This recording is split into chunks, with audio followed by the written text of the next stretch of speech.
Baik, Assalamualaikum warahmatullahi wabarakatuh. Perkenalkan, nama saya Benzepi Prasetyo dengan NIM 2023 101103111106. Pada kesempatan kali ini saya akan menjelaskan terkait teori bentuk negara.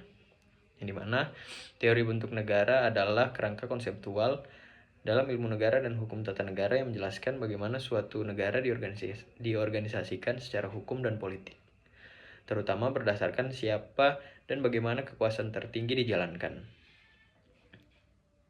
Sebelum itu kita masuk ke pengertian dasarnya terlebih dahulu. Bentuk negara pada dasarnya adalah organisasi kekuasaan dalam suatu negara. Dalam pendekatan sosiologis, negara dilihat sebagai keseluruhan tanpa memperhatikan isinya. Sedangkan dalam pendekatan yuridis, yang dilihat adalah struktur dan isi negara secara hukum. Teori yang pertama yaitu teori klasik yang dikemukakan oleh Plato dan Aristoteles.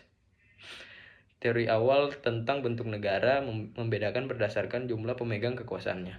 Yang pertama yaitu monarki. Di sini monarki ini dikuasai oleh satu orang saja, yang dimana itu adalah raja. Yang kedua yaitu oligarki. Oligarki adalah kekuasaan di tangan sekelompok orang yang memegang kekuasaan. Yang ketiga yaitu demokrasi, yang dimana kekuasaan di tangan banyak orang atau rakyat. Plato misalnya membedakan 5 bentuk negara termasuk aristokrasi, pemerintahan oleh yang terbaik, dan demokrasi, pemerintahan berdasarkan kehormatan atau kekayaan. Teori modern yang dikemukakan oleh Machiavelli, Jelinek, Duguid, dan Colruyter.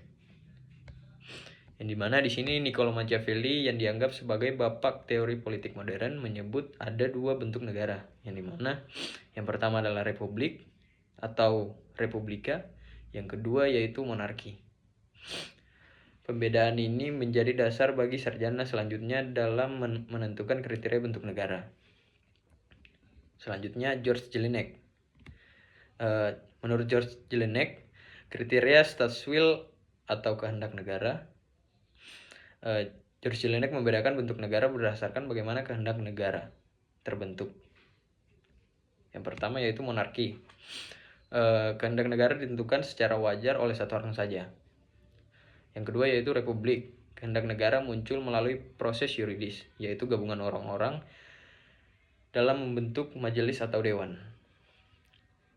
Selanjutnya Leon Digit, yaitu cara pengangkatan kepala negara. Leon Digit mengajukan kriteria berdasarkan cara pengangkatan kepala negara.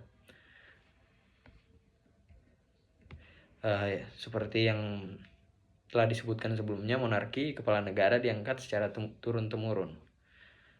Yang kedua yaitu republik, kepala negara diangkat melalui pemilihan. Selanjutnya Otto Colruyter, yaitu mengemukakan asas kesamaan melawan ketidaksamaan. Jadi Otto Colruyter membedakan berdasarkan asas kesempatan menjadi pemimpin, yang dimana pada teori kepemimpinan selanjutnya, teori bentuk negara selanjutnya yaitu republik, menganut asas kesamaan, yaitu setiap warga negara punya kesempatan yang sama untuk menjadi pemimpin jika memenuhi syarat. Yang kedua yaitu monarki, yang menganut asas ketidaksamaan, yaitu hanya orang dari keturunan tertentu yang bisa menjadi pemimpin dalam suatu negara.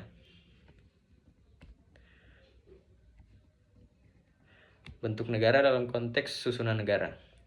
Selain klasifikasi monarki republik, dalam literatur Indonesia juga dikenal pembagian berdasarkan susunan negara, yaitu seperti negara kesatuan, yang dimana dianut oleh negara Indonesia. Kekuasaan tertinggi terpusat pada pemerintahan pusat. Yang kedua yaitu negara serikat atau federasi. Jadi dalam negara federasi terdapat pembagian kekuasaan antara pemerintah federal dan negara bagian.